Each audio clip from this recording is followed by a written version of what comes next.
Okay, dito na tayo sa loob ng Marina Bay Sands mga ka-OFW. Pupunta tayo dyan sa may Sands Theater. Oh. Manonood kasi tayo ngayon ng musical mga ka-OFW. Yung musical na ito ay Mongolian musical, ano? Mongol Ka ng title. Pangatlong musical ko na itong napanood dito sa Singapore mga ka-OFW. And the reason na gusto kong panoorin to ay dahil ang daming mga magagandang reviews dito sa musical na to. Medyo nahilig tayo sa kakapanood ng musical mga ka-OFW, no? Tapos, ano kasi ito, mura kong nabili yung ticket. Nasa 30 plus lang ata. So sabi ko, take advantage ko na. Kung naalala ninyo, yung pinakahuling napanood ko na musical, ano, yung Miss Saigon, na sobrang gandang-ganda ako mga ka-OFW.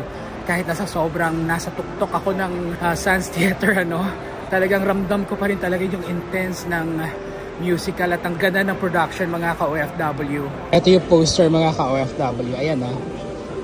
Wow.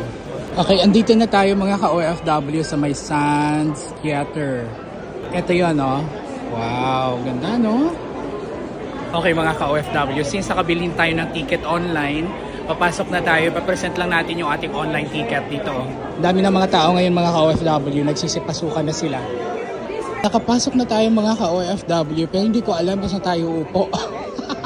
Okay mga ka-OFW, at dahil pinakamura yung nabayaran natin, ano, dito daw tayo sa may taas. Aakyatin natin to. 2 levels daw. Okay, dito na tayo sa loob. Oh. Okay. Ito. Where?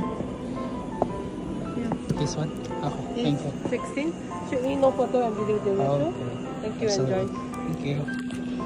In fairness mga ka-OFW, medyo malapit tayo kasi dito tayo sa my Grand Circle.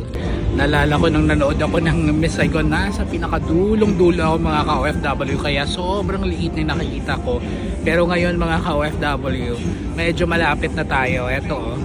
Yan. Ah, diba? A few moments later. Wow. Tapos na mga ka-OFW, ang galing.